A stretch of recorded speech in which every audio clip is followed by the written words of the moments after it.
Assalamualaikum warahmatullahi wabarakatuh. Shalom, Om Swastiastu, Namo Buddhaya, Salam Kebajikan. Perkenalkan, nama saya Nurse Harwina Widya Astuti, Eskep MKep. Saya adalah dosen dari Program Studi Pendidikan Profesi Nurse di Fakultas Ilmu Kesehatan Universitas Dirgantara Marskal Surya Dharma. Saya melaksanakan Tridharma Perguruan Tinggi sebagai dosen dalam bidang keilmuan keperawatan medikal bedah. Selama saya menjadi dosen, saya telah mengampu berbagai mata kuliah. Salah satunya adalah keperawatan medikal bedah 1 dan 2 atau keperawatan pasien dewasa. Mata kuliah lain yang saya ampuh yaitu promosi kesehatan, praktik klinik keperawatan medikal bedah, dan juga praktik profesi keperawatan medikal bedah. Sebelum saya melaksanakan pengajaran, saya menyiapkan pembelajaran sebaik-baiknya. Mata kuliah yang saya sampaikan pada video pengajaran ini adalah pertemuan kedua mata kuliah keperawatan medikal bedah 1 dengan pokok bahasan yaitu peran perawat medikal bedah dalam kebijakan pelayanan kesehatan. Materi ini didukung referensi terbaru yaitu buku ajar keperawatan medikal bedah dan hasil penelitian dosen yang relevan. Berdasarkan RPS yang disusun, mahasiswa diharapkan memiliki kemampuan akhir antara lain: 1. Mahasiswa mampu memahami konsep dan perspektif keperawatan medikal bedah. 2. Mahasiswa mampu memahami peran perawat medikal bedah dalam kebijakan pelayanan kesehatan. 3. Mahasiswa mampu memahami tentang pengelolaan penyakit tropis. 4. Mahasiswa mampu memahami tentang pengelolaan penyakit infeksi endemis. 5. Mahasiswa mampu memahami tentang pengelolaan penyakit HIV/AIDS. 6. Mahasiswa mampu memahami tentang pengelolaan pasien gangguan kebutuhan oksigen akibat patologis, sistem pernafasan, dan kardiovaskuler. 7. Mahasiswa mampu memahami tentang pengelolaan pasien gangguan kebutuhan cairan akibat patologis, sistem perkemihan, dan metabolik endokrin. 8. Mahasiswa mampu memahami tentang pengelolaan pasien gangguan kebutuhan nutrisi akibat patologis, sistem pencernaan, dan metabolik endokrin. 9. Mahasiswa mampu memahami tentang pengelolaan pasien gangguan kebutuhan eliminasi akibat patologis, sistem pencernaan, dan perkemihan. Metode pembelajaran yang digunakan pada mata kuliah ini adalah berbagai variasi metode, antara lain perkuliahan, diskusi, penugasan, dan praktikum laboratorium. Guna mendukung proses pembelajaran mahasiswa, didukung dengan platform resmi Learning Management System atau LMS Universitas Dirgantara Marskal Surya Dharma, di mana mahasiswa dapat mengakses model pembelajaran digital. Metode praktikum laboratorium dilakukan dengan tatap muka di Laboratorium Keperawatan pada stase keperawatan medikal bedah Fakultas Ilmu Kesehatan Universitas Dirgantara Marskal Surya Dharma. Metode pengajaran yang diterapkan pada pertemuan kedua ini yaitu metode pengajaran delivery, interaction, dan assessment sebagai berikut. Metode delivery dilakukan dengan merefresh materi pada pertemuan sebelumnya, kemudian penyampaian materi pada pertemuan yang berlangsung yang dikaitkan dengan situasi pelayanan kesehatan dan keperawatan di fasilitas kesehatan serta memberikan contoh-contohnya. Kemudian materi diberikan pada bahan ajar, PPT materi, artikel penelitian, buku-buku terkait, dan media yang digunakan adalah laptop dan LCD proyektor. Metode interaction selama proses pembelajaran, interaksi berlangsung dua arah. Bila muncul pertanyaan maka diperlukan diskusi dan penugasan diberikan pada pertemuan ini. Metode assessment pada akhir pertemuan dilakukan dengan mengukur pencapaian tujuan pembelajaran pada pertemuan saat itu dan penugasan dengan mempelajari sumber yang relevan terhadap peran perawat dan aplikasi kebijakan di pelayanan kesehatan. Evaluasi pembelajaran dilakukan dengan penilaian pada aspek kognitif, afektif, dan psikomotor, di mana penilaian kognitif diukur dengan tes tertulis, penilaian afektif atau perilaku dengan penilaian sikap dan komunikasi terapeutik, penilaian psikomotor yaitu dengan penilaian observasi pelaksanaan standar operasional prosedur pada praktikum laboratorium keperawatan medikal bedah 1. Yang terhormat Bapak dan Ibu Asesor, selanjutnya Saya izin menampilkan video singkat pembelajaran yang dilaksanakan di kelas sebagai implementasi dari RPS Keperawatan Medikal Bedah 1 pada aspek delivery, interaction, dan assessment. Terima kasih, selamat menyaksikan. Assalamualaikum warahmatullahi wabarakatuh. Waalaikumsalam warahmatullahi wabarakatuh. Selamat pagi semuanya. Selamat pagi. Bagaimana kabarnya pagi ini? Alhamdulillah baik. Oke, sudah siap untuk belajar ya? Siap. Baik, kalau begitu sebelum kita belajar, kita berdoa menurut agama dan kepercayaan masing-masing. Berdoa dipersilakan. Selesai. Baik, untuk pagi hari ini kita akan bicara tentang peran perawat medikal bedah dalam kebijakan pelayanan kesehatan. Ada yang sudah pernah praktek sebelumnya di mata kuliah praktek klinik keperawatan dasar? Sudah ya. Nah, di perawatan dasar waktu itu ada yang pernah pengalaman memberi makan pasien? Pernah. Ada yang mengganti botol infus? Nah, oke. Jadi ternyata apa yang kita lakukan ini ya dari pembelajaran sebelumnya, kita sekarang nyambung ke peran perawat ya. Apa yang kita lakukan? Bisa kita lakukan secara mandiri, kita sendiri yang melakukan tanpa harus ada instruksi dokter.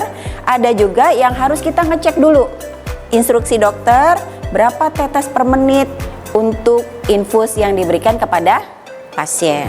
Ya, jadi ini sangat berkaitan dengan topik kita pada pagi hari ini. Ya, baik itu tindakan yang kita lakukan secara mandiri atau nanti ada instruksi dokter atau bahkan kita bisa lihat pasien itu mendapatkan makanan ya sesuai dengan hasil penghitungan kalori dari diabetisi ya. Jadi itu kita kolaborasi. Nah, kita akan bahas bagaimana di keperawatan medikal bedah ini. Ya. Baik, kita lanjutkan. Sebelum saya lanjutkan, nanti kalau selama proses ini ada tanya jawab silahkan. Jadi jangan nunggu materi ini selesai supaya kita masih ingat ya. Sepakat? Oke, baik, kalau begitu kita lanjutkan ya. Jadi tujuan pembelajaran kita pada pagi hari ini adalah diharapkan mahasiswa mampu untuk melakukan peran perawat ya sebagai perawat medikal bedah di keperawatan dewasa, baik di medikal maupun di perawatan bedah ya dalam kebijakan pelayanan kesehatan. Kemudian tujuan khususnya diharapkan mahasiswa nanti mampu menyebutkan apa sih sebetulnya definisi peran dan fungsi perawat ya. Kemudian peran-peran apa saja dan fungsi apa saja yang dilakukan oleh perawat medikal bedah dalam kebijakan pelayanan kesehatan. Selanjutnya mampu menjelaskan kebijakan sistem pelayanan kesehatan kepada masyarakat dalam keperawatan medikal bedah. Dan yang terakhir adalah menjelaskan lingkup praktik keperawatan medikal bedah dalam pelayanan keperawatan. Baik, kita lanjutkan. Sebelum saya lanjutkan, ada yang mau ditanyakan? Bisa dipahami? Ya, baik, kita lanjutkan. Kalau kita bicara peran, ya, berarti apa sih yang kita lakukan? Kita sebagai perawat, apa yang mau kita lakukan? Ya, melakukan tugas sebagai perawat. Jadi ada serangkaian tingkah laku yang diharapkan oleh orang lain. Orang lain ini siapa? Pasien, betul sekali ya. Terhadap perawat sesuai dengan kedudukannya dalam sistem pelayanan kesehatan. Ya, dalam ini kita misalnya ketemu dengan perawat yang ada di ruangan atau perawat di poli ya, dirawat jalan. Nah, jadi dapat dipengaruhi oleh keadaan sosial, baik profesi perawat ataupun profesi lainnya. Selain perawat, misalnya apa? Farmasi, apalagi? Gizi, dokter, ya, apoteker, dan masih banyak lagi yang bersifat konstan. Nah, sekarang apa bedanya peran dengan fungsi? Peran itu tindakan. Ya, peran itu perilaku tadi ya. Kalau fungsi, menjalankan peran tersebut ya. Jadi suatu pekerjaan yang harus dilaksanakan sesuai dengan perannya. Nah, apa yang dilakukan tadi perawat kalau dia memberikan perannya sebagai pemberi pelayanan, dia bisa bekerja secara mandiri. Contohnya apa? Periksa tekanan darah. Ya, perlu nggak ditunggu instruksi dari dokter? Tidak. Memberi makan pasien perlu instruksi? Tidak. Jadi bisa dilakukan secara mandiri. Kalau secara mandiri kita sebut namanya independen, ya. Nah, kalau misalnya tadi kita mau mengganti botol infus sementara programnya masih dilakukan. Infusnya misalnya diberikan Ringer laktat dan masih dilanjutkan. Kita cek dulu instruksi dari dokter. Nah, kira-kira ini fungsi yang mana? Dependen, ya. Jadi tergantung dari instruksi. Nah, kalau yang interdependen yang seperti apa? Misalnya pada saat merawat pasien nih, ada pasien luka. Lukanya bukan hanya luka biasa, tapi ada infeksinya. Kira-kira ada peran siapa di situ? Diberikan obat? Siapa yang memberikan? Farmasi atas instruksi dokter. Jadi ada program pengobatan yang diberikan oleh dokter, disediakan obatnya oleh farmasi, dirawat lukanya oleh perawat. Jadi ada semua yang berkaitan dengan profesi, ya, dari multidisiplin ilmu, yaitu fungsi perawat sebagai interdependen. Kalau dependen berarti melakukan secara mandiri. Nih ya, contohnya kita membantu memenuhi kebutuhan dasar seperti memberi makan pasien di atas tempat tidur, kemudian membantu pasien untuk melakukan perawatan diri. Independen ini contohnya tadi, mengganti botol infus saja harus dengan melihat instruksinya, apakah masih sama cairan yang diberikan. Sebelum dipasang diganti botol infusnya, ada pasien lain misalnya butuh cairan, harus dipasang infus. Nah, itu harus ada dependennya. Bagaimana dengan interdependen? Tadi ada kerjasama multidisiplin dalam melakukan perawatan pada pasien. Jadi tidak terlepas hanya perawat saja, dilakukan juga oleh dokter, dilakukan oleh nutrisionis, dilakukan oleh farmasi, dan masih banyak lagi, ya. Termasuk melibatkan keluarga, penting nggak? Penting. Nanti perawat di dalam melakukan perannya, memberikan asuhan keperawatan, akan melibatkan keluarga. Apalagi kalau keluarga tidak tahu. Ya, ada nggak pernah keluarga bilang, gimana suster cara merawatnya? Gimana Pak Mantri cara merawatnya? Betul nggak? Betul. Nah, jadi di situ ada peran kita. Ya, kita lanjutkan. Ini berkaitan dengan perannya apa saja yang akan kita lakukan dalam memberikan pelayanan kesehatan. Yang pertama, sebagai pemberi pelayanan. Biasanya kita bersentuhan langsung ya sama pasien ya. Mau cek tekanan darah, kita masuk ke dalam pemberi pelayanan. Tadi memberikan makan, membantu pasien makan di tempat tidur, memberikan pelayanan. Ya. Nah, bagaimana dengan edukator? Ya, edukator juga salah satu peran perawat. Jadi tergantung situasi yang kita hadapi dengan pasien ya. Sebagai edukator dan konselor, sebagai advokat, kolaborator, manajer, dan juga peneliti dan inovator. Oke, kita bahas satu persatu. Sebelum saya lanjut, ada yang ingin ditanyakan? Cukup jelas? Oke, baik, kita lanjut ya. Nah, pemberi pelayanan ya, di sini tentunya kita kalau ketemu pasien pasti komunikasi dulu ya. Komunikasi, menggali siapa nama pasien ya, kemudian kenapa sampai dirawat dan seterusnya. Kita akan melakukan pemeriksaan terhadap kondisi pasien ya.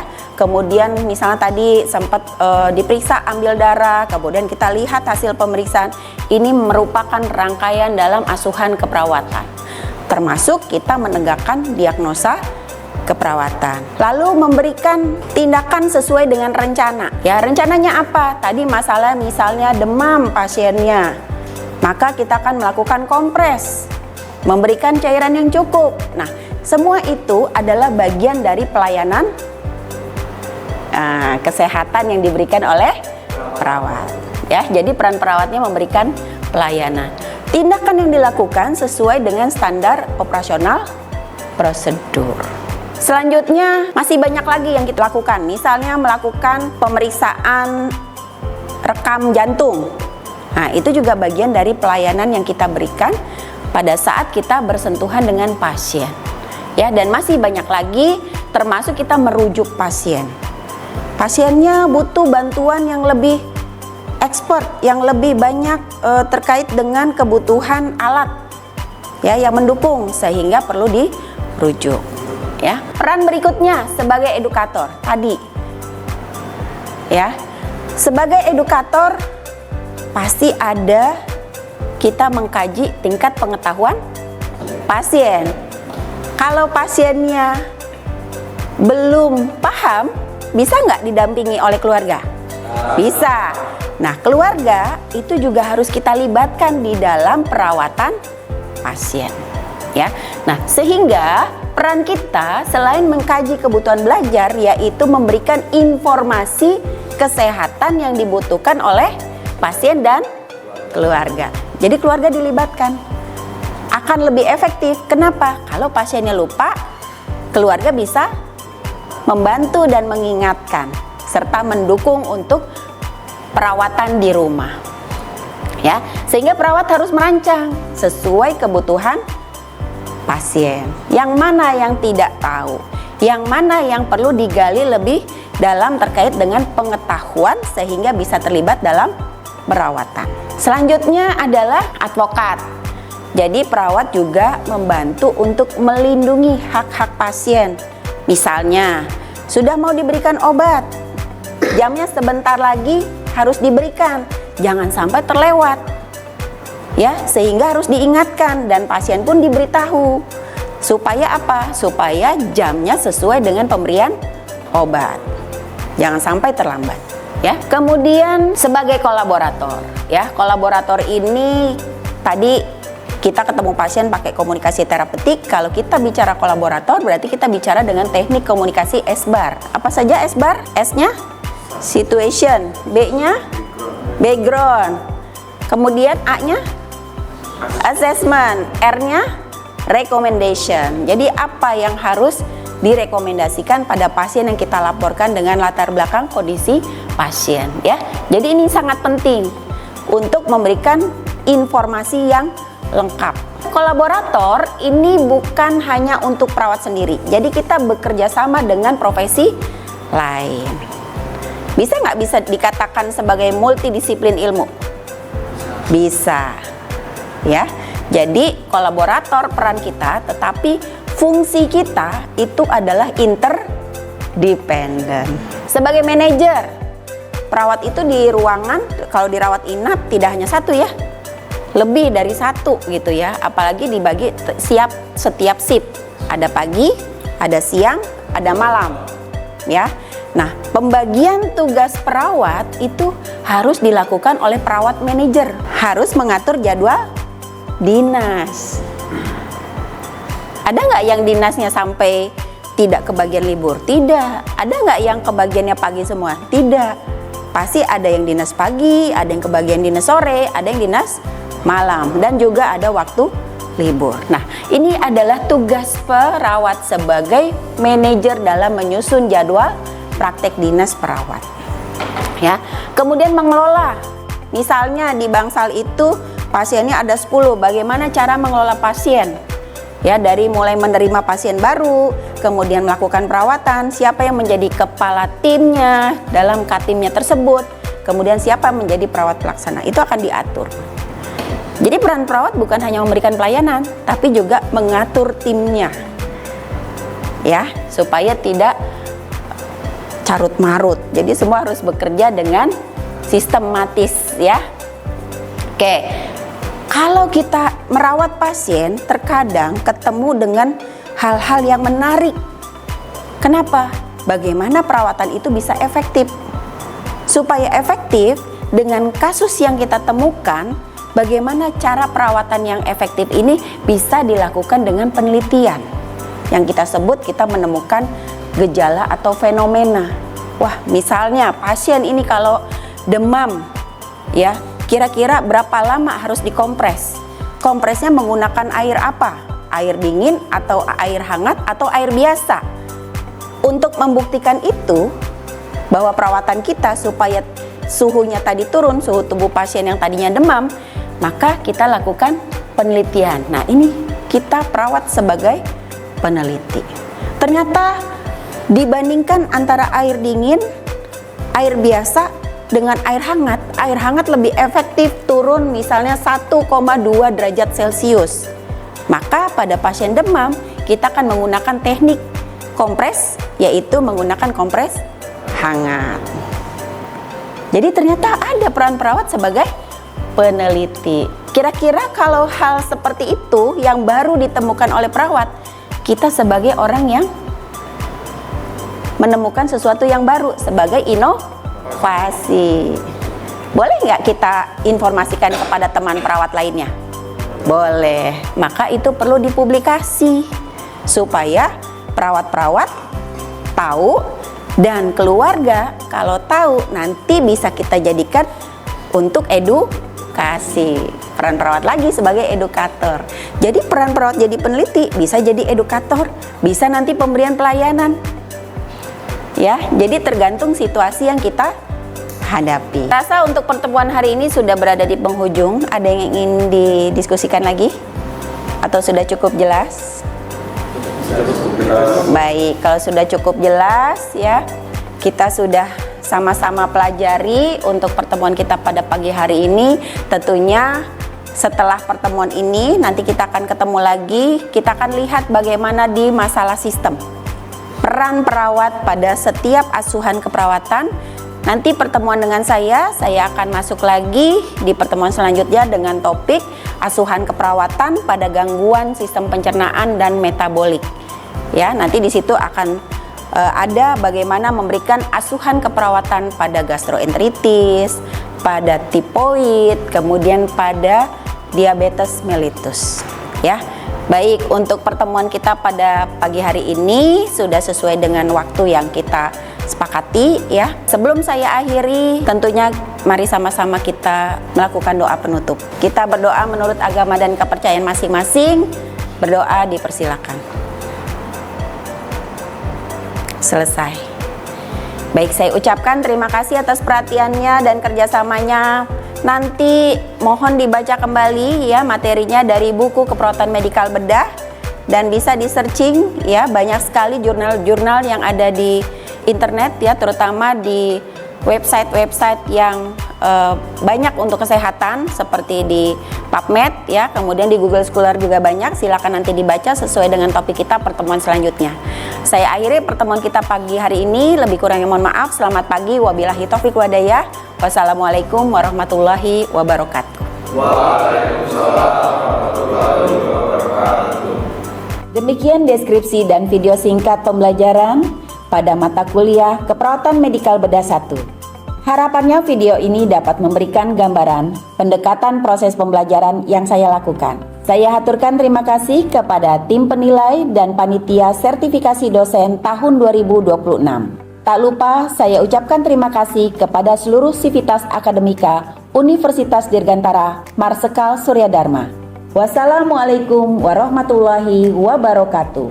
Shalom, Om Santi Santi Santi Om.